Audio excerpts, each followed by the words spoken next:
बहुत धन्यवाद। माननीय श्री इमरान प्रतापगढ़ी जी 15 मिनट। धन्यवाद सभापति महोदय।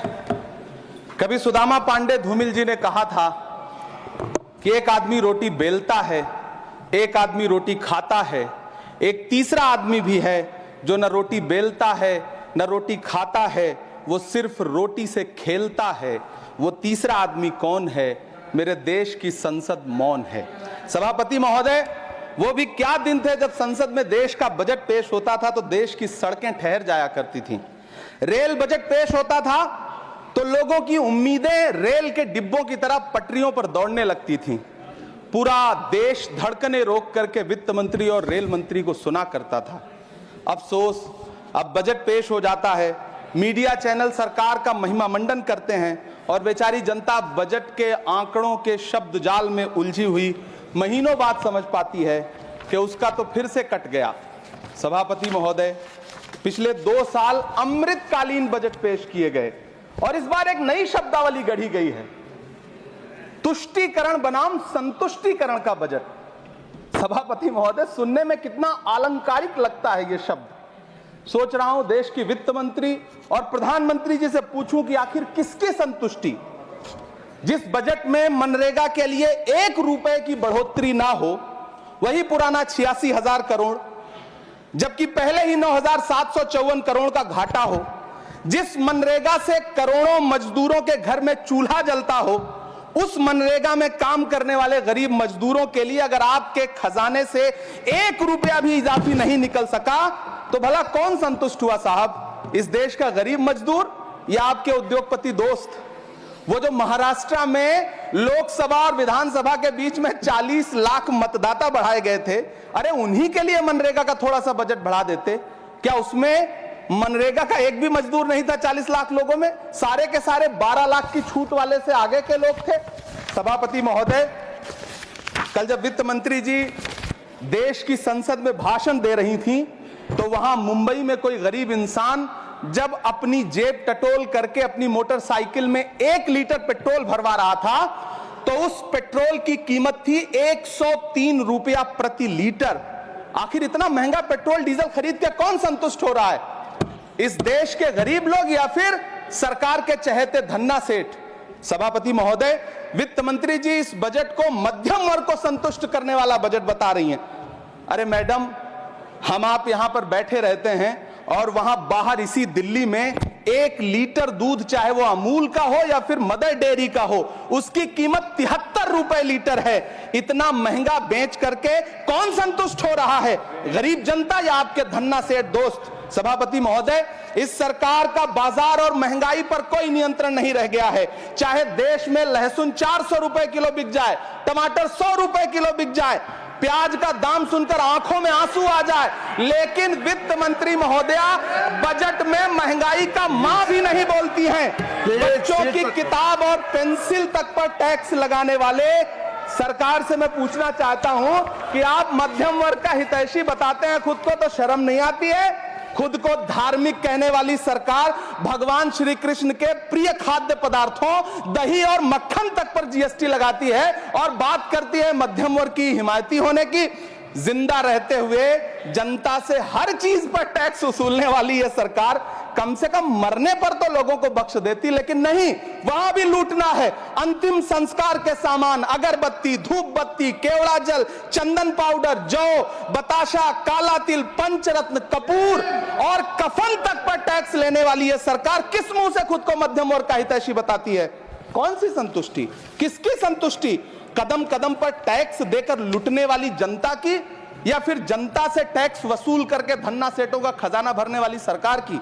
किसकी संतुष्टि? सभापति महोदय, 18 अगस्त 2015 आरा का बिहार का ऐतिहासिक मैदान, सजा हुआ मंच, हजारों की भीड़ और सामने खड़े हुए देश के प्रधानमंत्री का भाषण। बिहार के भाइयों बहनों, आज मैं बिहार के लिए पैकेज की घोषणा कर रहा हूं। 50,000 करोड़ कर दूं कि ज्यादा कर दूं? अखिलेश भाई, 60,000 करोड़ कर दूं कि ज्यादा कर दूं? 70,000 करोड़ कर दूं कि ज्यादा कर दूं? 80,000 करोड़ कर दूं कि ज्यादा कर दूं?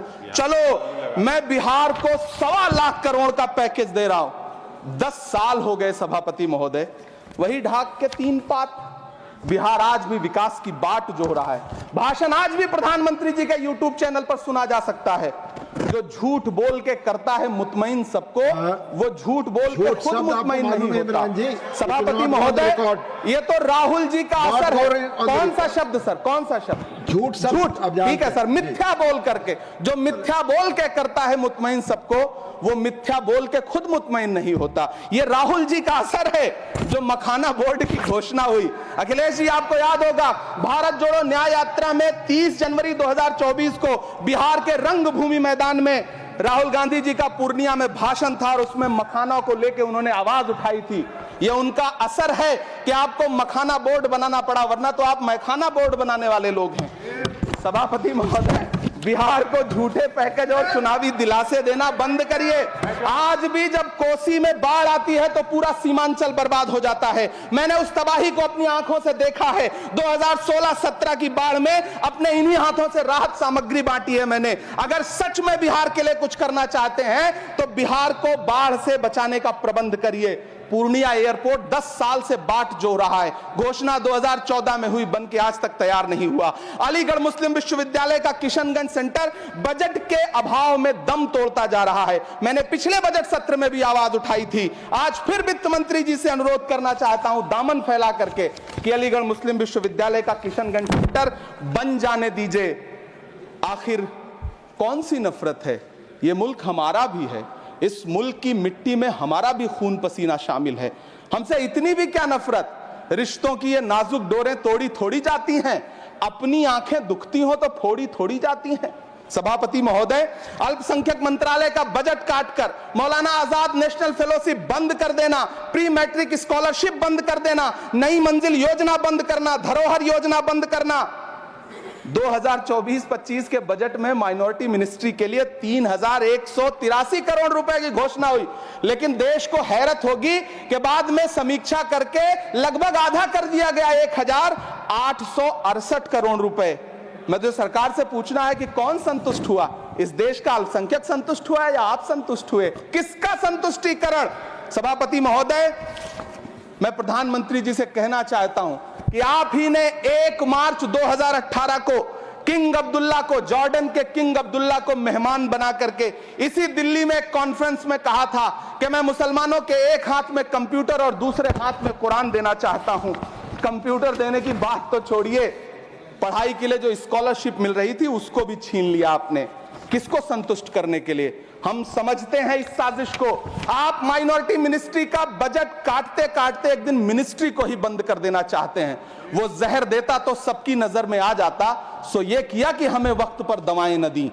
सभापति महोदय, मैं तो वित्त मंत्री जी से पूछना चाहता हूं आपके माध्यम से कि शायद आपको पता ही नहीं है कि गृहस्थी चलाने वाली एक गृहिणी की मुश्किलें क्या क्या होती हैं। आपने कभी सोचा भी नहीं होगा कि जब वो किचन में सब्जी बनाने के लिए कढ़ाई में तेल डालती है तो उसके साथ उसके आंसू भी गिरते हैं। सभापति महोदय, शायद उन्हें पता भी ना हो कि एक छोटी सी गाड़ी और एक छोटे से फ्लैट का EMI भरने के बाद इस देश का एक गरीब इंसान जब अपने बच्चों की फीस भरने के बारे में सोचता है तो उसे कितनी खुशियों का गला घोंटना पड़ता है। शायद उनको पता भी नहीं है कि फसल बेच करके बिटिया की शादी का सपना सजाने वाला किसान जब अपनी फसल बर्बाद देखता है तो कितनी रातें सो भी नहीं पाता है। सभापति महोदय, शायद वो कभी इस पीड़ा को समझ ही नहीं पाएंगी कि परिवार के किसी एक सदस्य को कैंसर जैसी बीमारी हो जाए तो घर और जमीनें गिरवी रख उठती हैं लेकिन इलाज नहीं हो पाता। सभापति महोदय, इसी देश की संसद में कभी स्वर्गीय सुषमा स्वराज जी ने कहा था कि जब देश की करेंसी गिरती है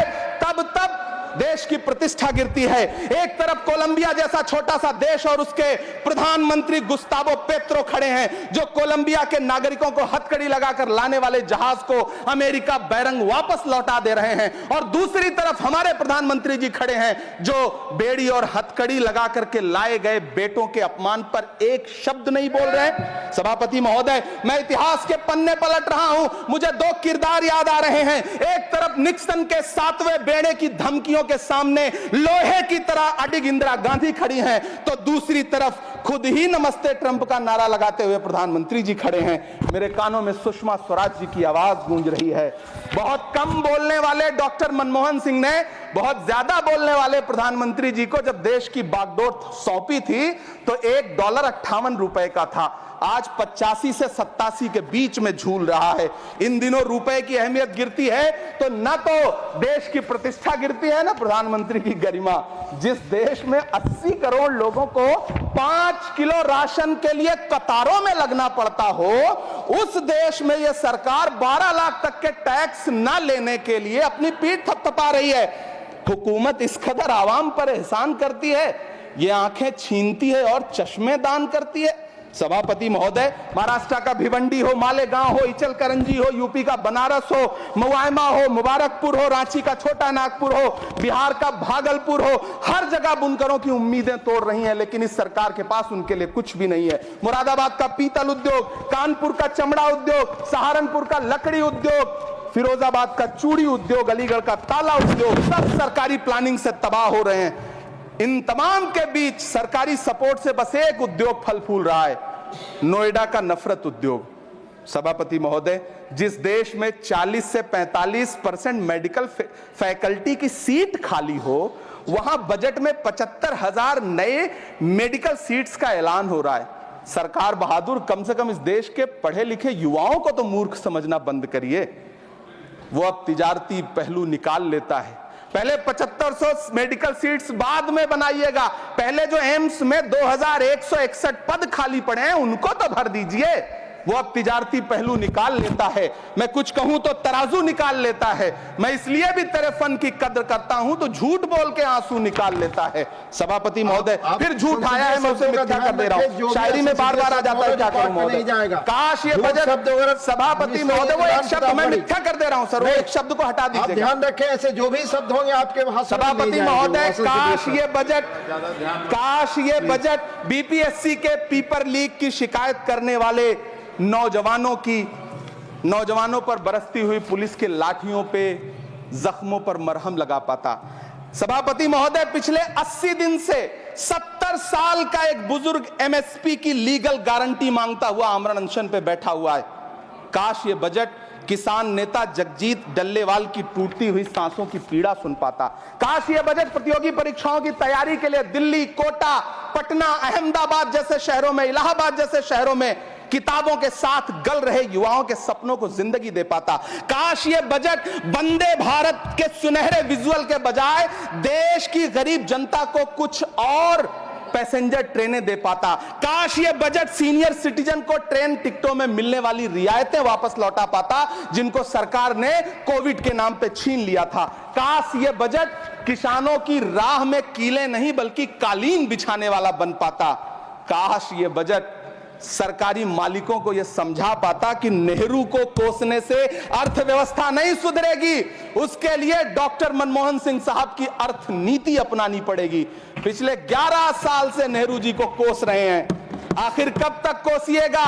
थोड़ा पंडित नेहरू जी के बारे में पढ़िए, तब पता चले कि पंडित नेहरू की शख्सियत का नाम है। दुनिया का पहला ऐसा राजनेता जिसने अपनी जिंदगी की आजादी के लिए, देश की आजादी के लिए 3259 दिन अंग्रेजों की जेल में बिताए। पंडित नेहरू एक ऐसे महान शख्स जिनके पिता पंडित मोतीलाल नेहरू, जिनकी बहन विजय लक्ष्मी पंडित, जिनके बहनोई पंडित रंजीत सीताराम, जिनकी बेटी इंदिरा गांधी, जिनके दामाद फिरोज गांधी, सब ने अंग्रेजों से लड़ते हुए स्वतंत्रता आंदोलन में जेल काटी। आप किस मुंह से उनकी लकीर छोटी करने की बात करते हैं? नहीं कर पाइएगा, 7 जन्मों में नहीं कर पाइएगा, क्योंकि जिस्म की मौत कोई मौत नहीं होती है। जिस्म मिट जाने से इंसान नहीं मर जाते, धड़कने रुकने से अरमान नहीं मर जाते, सांसें थम जाने से ऐलान नहीं मर जाते।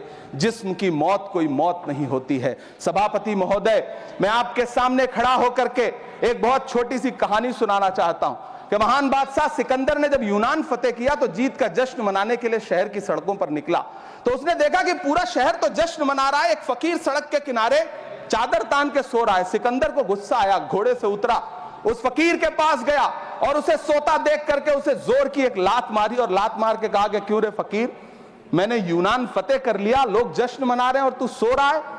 उस फकीर ने उन्नीदी आंखों से सिकंदर को देखा और देख करके कहा कि शहर जीतना बादशाहों का काम है, लेकिन लात मारना तो गधे का काम है। सभापति महोदय, गरीब जनता को लात मारना बंद करिए।